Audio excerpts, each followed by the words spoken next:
Welcome to GK facts current में। देखिए अभी जो है हम लोग आज जो इस टॉपिक के अंदर मैं आपको बताने वाला हूं, टॉपिक है हमारा कि द्रौपदी मुर्मू जिन्हें बीजेपी ने अभी अपना राष्ट्रपति उम्मीदवार के पद पर जो है खड़ा करा है। ठीक है, अब इसको ध्यान से समझेंगे कि आखिर में द्रौपदी जी कौन है और इन्हें इस बार राष्ट्रपति के पद पर जो है खड़ा करा गया, उम्मीदवार के रूप में खड़ा करा गया बीजेपी की तरफ से। ठीक है, साथ में इनके विपक्ष की तरफ कौन है उसको भी जानेंगे, राष्ट्रपति का काम क्या होता है उसको जानेंगे और राष्ट्रपति पे कौन कौन सी शक्तियां होती हैं उनको जानेंगे। लेकिन इंपॉर्टेंट ये आता है कि ये जो है भारत की दूसरी महिला होंगी जो कि राष्ट्रपति पद के लिए खड़ी हो रही है और 90% मैं ये कह सकता हूं, मुझे 90% या 99% भी बोल सकता हूं, लेकिन वो ज्यादा हो जाएगा। कल को अगर नहीं बनी तो आप फिर मुझे बोलोगे, है ना। तो 90% का डेटा यही कहता है कि हमारे देश में भारत की जो दूसरी महिला राष्ट्रपति हैं वो द्रौपदी मुर्मू जी बनने वाली हैं। ठीक है, अभी इसके जो है नॉमिनेशन होगा, मतलब नॉमिनेट आज ये जो है अपना इलेक्शन फॉर्म भरेंगी, मतलब एक तरीके से राष्ट्रपति पद के लिए खड़ी हो रही है आज के डेट में। ठीक है, वहीं 24 जुलाई को जो है इसका फैसला आएगा और 25 जुलाई को यही हमारे जो है देश की नई राष्ट्रपति जो है होने वाली है। ठीक है, तो ये आप अच्छे से समझ गए होंगे। तो आज हम इसी टॉपिक के बारे में जानने वाले हैं कि आखिर में बीजेपी ने इनको क्यों खड़ा करा है और खड़े करने के पीछे का कारण क्या है, कौन है द्रौपदी जी और क्या इनका पूरा बैकग्राउंड है, राजनीति बैकग्राउंड क्या है उसको जानेंगे। ठीक है, तो चलिए स्टार्ट करते हैं। टॉपिक को ध्यान से देखिएगा, ध्यान से सुनिएगा, इंपॉर्टेंट टॉपिक है। क्लियर है, देखिए यहाँ पर क्या कहा जा रहा है। एनडीए की राष्ट्रपति पद की उम्मीदवार है द्रौपदी मुर्मू। एक आदिवासी चेहरा है। क्या है ये? एक आदिवासी चेहरा है, यानी कि ट्राइबल्स है, जो कि ऐसा होगा, भारत देश में ऐसा होगा कि पहली बार किसी आदिवासी महिलाओं को जो है राष्ट्रपति पद दिया गया है, उन्हें राष्ट्रपति बनाएगा। और आप लोग बहुत अच्छे से जानते हैं कि हमारे देश का प्रथम व्यक्ति राष्ट्रपति होता है और काफी तरह की उसके पास शक्तियां होती है।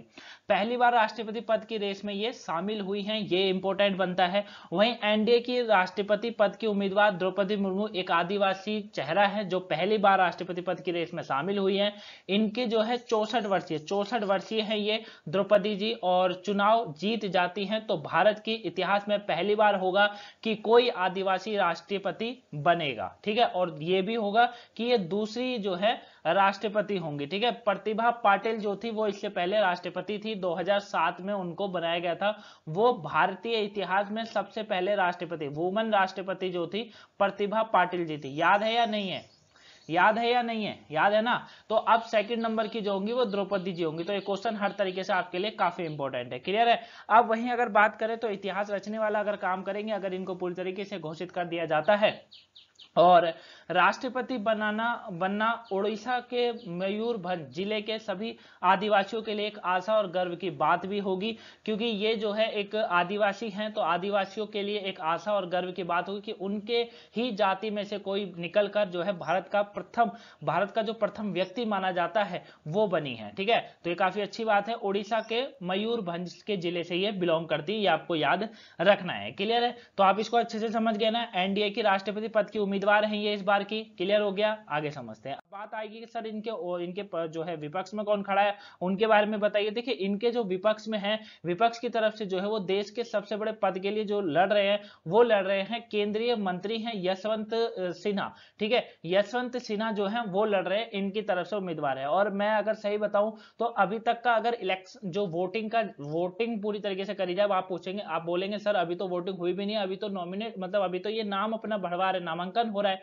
तो आप ऐसे कैसे कह सकते हो कि। लेकिन देखिए अगर एक कंपलसरी अगर बात बताए, क्योंकि देखिए इन्हें ओडिशा के जो नवीन पटनायक जी है उनका भी सहयोग है। ठीक है, हालांकि ये झारखंड के जो है इन्होंने गवर्नर के रूप में भी कार्य करा था, लेकिन ओडिशा की तरफ से जो है इनके राजनीति के जो है इन्होंने राजनीति में पांव रखा था और काफी वहां पर मंत्रियों के पद पर भी ये बनी रही थी काफी समय तक।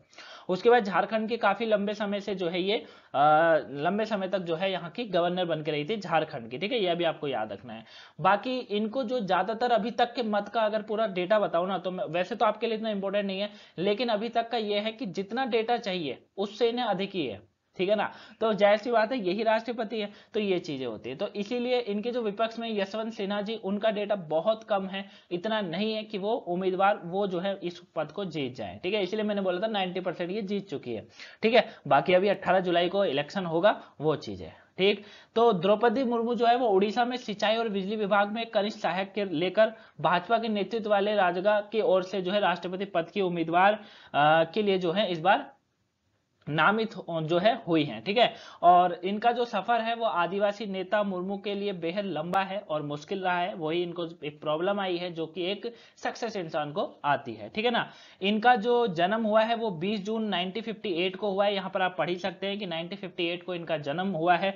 उड़ीसा के मयूरभंज जिले में इनका जन्म हुआ था। ठीक है, कहां पर हुआ था? उड़ीसा के मयूरभंज जिले में जो है इनका जन्म हुआ था, ये आपको याद रखना है। बेहद पिछड़े और दूर दराज के जिले से ये ताल्लुक रखने वाली हैं और इन्होंने जो है गरीबी और अन्य समस्याओं को लड़ते हुए, उनका सामना करते हुए जो है भुवनेश्वर के रामदेवी महिला कॉलेज के में जो है कला की और साथ में स्नातक की जो है उपलब्धि हासिल कर रखी है। मतलब इन्होंने रामदेव को महिला कॉलेज से कला में स्नातक की जो है डिग्री हासिल कर रखी है, ये आपको याद रखना है। ठीक है, वहीं उड़ीसा की सरकार में सिंचाई और बिजली विभाग में कनिष्ठ सहायक के रूप में अपना करियर इन्होंने शुरू किया था। उसके बाद राजनीति में इन्होंने पांव रख ही दिया था। उसके बाद ये झारखंड की जो है 6 साल से ज्यादा समय से जो है वहां पर ये गवर्नर के पद पर रही थी। ठीक है, इमेज में बाकी आप इनको देख सकते हैं। यही हमारे देश की सेकंड महिला राष्ट्रपति जो है बनने वाली हैं। 2007 में प्रतिभा पाटिल जी को बनाया गया था, है ना, और अब जो है इनको बनाया जाएगा। क्लियर हो गया? तो आप इसको अच्छे से समझ गए होंगे। कोई डाउट होगा तो मुझे बता दीजिएगा। अब बात करते हैं, सर ये बताइए कि राष्ट्रपति का जो चुनाव होता है, ठीक है, आज ही अपना जो है जो है नामांकन करने वाली है, ये भी याद रखिएगा, है ना। उसमें सारे बड़े चेहरे होंगे वो चीज। तो अभी अगर अब बात करते हैं कि राष्ट्रपति का जो चुनाव होता है, सर वो बताइए कि राष्ट्रपति का जो चुनाव होता है उसकी प्रक्रिया क्या है, उसको बताइए जरा सा। तो देखिए यह क्वेश्चन आपका पॉलिटिकल के हिसाब से बहुत इंपॉर्टेंट बनता है। कैसे होता है देश में राष्ट्रपति का चुनाव, इसको जानते हैं। देखिए देश में होने वाला राष्ट्रपति का जो चुनाव होता है वो अन्य चुनाव से बिल्कुल अलग होता है, बिल्कुल भिन्न होता है, क्योंकि ये थोड़ा सा अलग और थोड़ा जटिल होता है।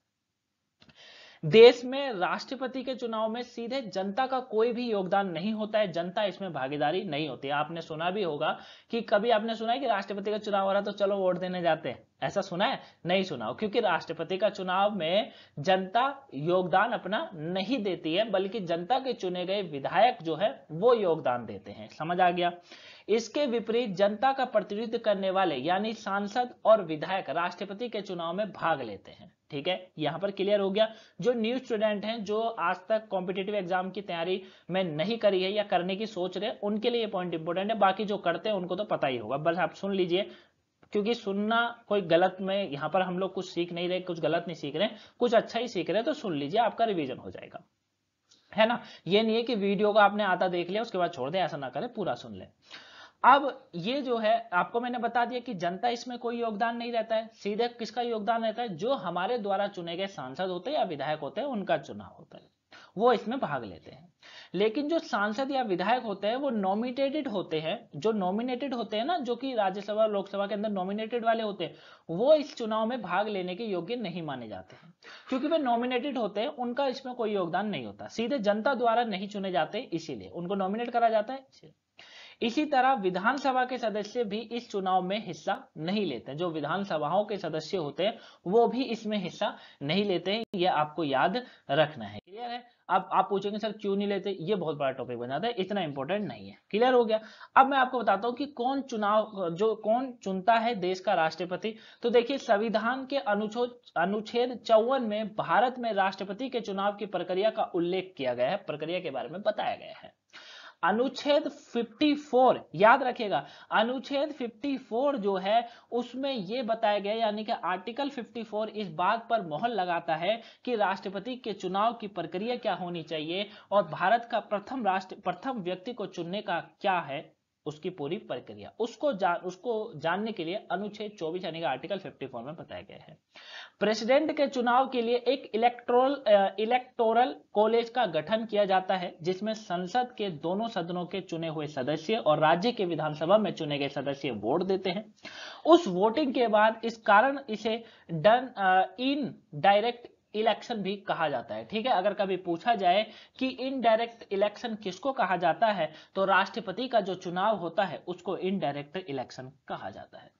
अब इलेक्टोरल कॉलेज जो मैंने अभी आपको बताया कि इलेक्टोरल कॉलेज का गठन किया जाता है, तो उसमें सांसद के 786, ठीक है, 776 सदस्य और 4809 विधानसभा के सदस्य शामिल होते हैं। कॉलेज में कुल मिलाकर 10,86,431 वोट होते हैं। प्रत्येक वोट की कीमत होती है, जैसी बात है, और हर संसद के सदस्य के वोट की कीमत 700 होती है। एक वोट की कीमत 700 होती है। कीमत राज्य की जनसंख्या के अनुसार तय होता है। जिस राज्य की जितनी जनसंख्या, उस राज्य पर उतना ही उसका जो है वोटिंग वैल्यू। ये समझ गए। अब भारतीय संविधान के अनुच्छेद 58 में प्रेसिडेंट के इलेक्शन में शामिल होने वाले उम्मीदवारों की योग्यता के विषय में जानकारी दी गई है। ठीक है, मतलब कितनी योग्यता होनी चाहिए उसके बारे में आपको आर्टिकल 58 पढ़ना पड़ेगा। ठीक है, और अगर जानना है चुनाव की प्रक्रिया क्या है तो आर्टिकल 50 क्या पढ़ेंगे आप, 54 पढ़ेंगे। ठीक है ना, आर्टिकल 54 में बताया हुआ है वो पढ़ेंगे। लेकिन अनुच्छेद 58 में प्रेसिडेंट के इलेक्शन के बारे में बताया हुआ है, वो देख लीजिएगा। योग्यता के अनुसार उम्मीदवार भारत का एक नागरिक होना चाहिए। न्यूनतम उम्र उसकी 35 वर्ष होनी चाहिए, उसके बाद जितनी हो चलता है। इसके साथ ही प्रेसिडेंट के इलेक्शन में भाग लेने वाले उम्मीदवार के लिए यह आवश्यक है कि वह किसी लाभ के पद पर ना हो, अन्यथा उसे डिस्क्वालीफाई कर दिया जाएगा। मतलब क्या है सर इसका? इसका मतलब होता है कि जैसे कि बात करें अभी द्रौपदी जी की। द्रौपदी जी इससे पहले जो थी झारखंड में क्या थी, वो अपना झारखंड में गवर्नर थी। ठीक है, अब गवर्नर पद उन्होंने छोड़ दिया। क्यों छोड़ दिया? क्योंकि वो ऑलरेडी एक गवर्नमेंट की एक एम्प्लॉइज थी, है ना। तो इसमें यही बोला गया कि किसी भी जो है उम्मीदवार के लिए यह आवश्यक होता है वो किसी भी लाभ के पद पर ना हो, मतलब वो किसी भी लाभ के पद में ना हो। अगर है तो वो उसे छोड़ दे और उसके बाद फिर अपना जो है उस वोटिंग में अपना नाम लिखवा ले। ठीक है, तो ये चीज होता है। अगर ऐसा नहीं करते तो डिस्क्वालीफाई हो जाता है, और ऐसा हमारे देश में होता भी नहीं है। ठीक है, रामनाथ कोविंद जी की बात करें वो भी ऐसा था। अब इनकी शक्तियों की अगर बात करेंगे तो शक्तियों के बारे में जान लीजिए। देखिए, शक्तियों की बात करें तो राष्ट्रपति के सभी मामलों के बारे में जानकारी प्राप्त करना अधिकार है। ठीक है, और प्रधानमंत्री और मंत्रिपरिषद सहित उच्च संवैधानिक अधिकारियों की नियुक्ति करना और इसे हटाने का अधिकार राष्ट्रपति के पास होता है। सुप्रीम कोर्ट और उच्च न्यायालय के न्यायाधीश हो, या राज्य के गवर्नर या अटॉर्नी जनरल हो, नियंत्रक हो, या महालेखा परीक्षक हो, या फिर मुख्य आयुक्त हो, और चुनाव आयोग के सदस्य को राष्ट्रपति द्वारा ही नियुक्त करा जाता है। ये सारी नियुक्ति राष्ट्रपति के द्वारा करी जाती है, आपको याद रखना है। ठीक है, अब इनके पास कुछ विधि शक्तियां भी होती हैं। वो क्या होती है? जैसे बजट सत्र के दौरान संसद के राष्ट्रपति हमेशा सबसे पहले संबोधित करता है। ठीक है, संसद के दोनों सदनों के बीच कानूनी प्रक्रिया में गतिरोध के मामले में राष्ट्रपति गतिरोध को तोड़ने के लिए संयुक्त सत्र का एक को जो है सम्मान प्रदान करता है। एक नए राज्य का निर्माण, मौजूदा राज्यों की सीमा में परिवर्तन और किसी राज्य का नाम पर परिवर्तन जैसे कानून के लिए राष्ट्रपति की मंजूरी अनिवार्य होती है। जैसे कि मान लीजिए किसी राज्य का नाम बदलना है, किसी राज्य के दो हिस्से करने हैं, तो उसके लिए राष्ट्रपति की शक्ति अनिवार्य है, मतलब इनका हां बोलना अनिवार्य है। संविधान के तहत मूलभूत अधिकारों से निपटने वाले कानून में राष्ट्रपति की सहमति आवश्यकता है। लोकसभा में पेश किया गया धन के बिल को राष्ट्रपति को सहमति की आवश्यकता है। ठीक है, 110 वाला आर्टिकल आपने पढ़ा होगा, धन विधायक जिसको बोला जाता है। संसद द्वारा पारित सभी बिलों को कानून बनाने के से पहले राष्ट्रपति की सहमति की आवश्यकता होती है, और राष्ट्रपति संसद का आवश्यक के दौरान अध्यादेशों या पारित होने वाले कानून को लागू करने के लिए जिम्मेदार है। वहीं दोनों सदन के सदस्यों का नामांकन करता भी राष्ट्रपति ही है। ठीक है, तो ये के पास कुछ वित्तीय शक्तियां हैं। राजनीय भूमिका की बात करेंगे तो देश के राजदूत और उच्चायुक्त विदेशों में राष्ट्रपति का प्रतिनिधित्व करते हैं। वह विदेशों के राजनीतिक प्रतिनिधियों का परिचय भी प्राप्त करते हैं। ठीक है, वही राष्ट्रपति संसद द्वारा अनुसमर्थन के पहले अन्य राष्ट्रों के साथ संधियां और समझौते के बारे में बातचीत करते हैं। ठीक है, न्यायिक शक्ति की बात करेंगे तो वह न्यायिक त्रुटियों में सुधार कर सकते हैं। राष्ट्रपति के पास आरोप को सजा से मुक्त करना और क्षमा देने का शक्ति होती है। अगर कोई आरोपी है और मान लीजिए उसको कोई लंबी सजा दे दी है, तो राष्ट्रपति चाहे तो उन पे वो आरोप को जो है मुक्त कर सकता है और उसे क्षमा भी दे सकता है, लेकिन उसके लिए भी पूरी प्रक्रिया होती है। उसके बाद ही राष्ट्रपति कानून के संवैधानिक मामलों पर राष्ट्र और लोगों के हित के मामले में सर्वोच्च न्यायालय के राय भी ले सकता है। ठीक है, ये चीजें होती है। वित्तीय भूमिका की बात करेंगे तो भारत की आकस्मिक निधि भारतीय राष्ट्रपति के नियंत्रण में है। वह संसद से पहले ऑडिट रिपोर्ट प्रस्तुत करने का कारण बनाता है। ठीक है, और उसके बाद राष्ट्रपति अपनी सिफारिशों पर वित्तीय आयोग एक्ट की रिपोर्ट भी प्राप्त कर सकता है। तो ये इनके पास जो है वित्तीय भूमिका है। आपातकालीन की शक्तियां आप लोग जानते ही हैं, इन्हीं के पास होती है। किसी भी राष्ट्रीय आपातकाल के दौरान जो देश की सुरक्षा को खतरे में डालता है, भारी आक्रमण से या भीतरी सशस्त्र विद्रोह से, राष्ट्रपति को आपातकाल की स्थिति घोषित करने की शक्ति है। है ना। और राष्ट्रपति के शासन की स्थापना राज्य की जाती है, ठीक है, राज्य में की जाती है। हालांकि इस तरह के आपदा स्थिति को प्रधानमंत्री और कैबिनेट द्वारा अनुशासित किया जाना चाहिए, लेकिन ऐसा नहीं है, राष्ट्रपति द्वारा है, ठीक है। और वही संविधान या कानून व्यवस्था को टूटने के कारण राष्ट्रपति राजनयिक आपातकाल और पर आधारित एक राज्य आपातकाल घोषित कर सकता है। इस स्थिति में राज्य में राज्यपाल का शासन समाप्त किया जाता है, ठीक है, याद है आपको रखना है। तो ये सब जो है राष्ट्रपति के अधिकार हैं जो मैंने आपको बताए हैं, ठीक है। आपको ये भी क्लियर हो गया होगा कि क्या क्या अधिकार होते हैं। बाकी सैन्य शक्ति का भी अधिकार इन्हीं के पास होता है, तीनों सेना का अधिकार राष्ट्रपति के पास होता है। उसके प्रमुख जो होते हैं, तीनों शक्ति के जो प्रमुख होते हैं वो राष्ट्रपति होते हैं, क्लियर है। तो आई होप आप इसको अच्छे से समझ गए होंगे, टॉपिक को पूरा समझा दिया है। अगर फिर भी कोई डाउट हो तो मुझे कमेंट बॉक्स में बता दीजिएगा, आंसर मिल जाएगा। पीडीएफ का लिंक डिस्क्रिप्शन बॉक्स में डाउनलोड कर लीजिएगा। अगर पसंद आई हो वीडियो तो वीडियो को लाइक कर दीजिएगा, चैनल पर नए सब्सक्राइब करिएगा, वीडियो को शेयर करिएगा ताकि और भी लोगों को पहुंच सके। वीडियो को लाइक सब्सक्राइब शेयर करना मत भूला करो गाइस, ज्यादा लाइक सब्सक्राइब शेयर करा करो। मिलेंगे नेक्स्ट वीडियो में, तब तक के लिए thank you for watching guys, have a nice day, thanks for watching.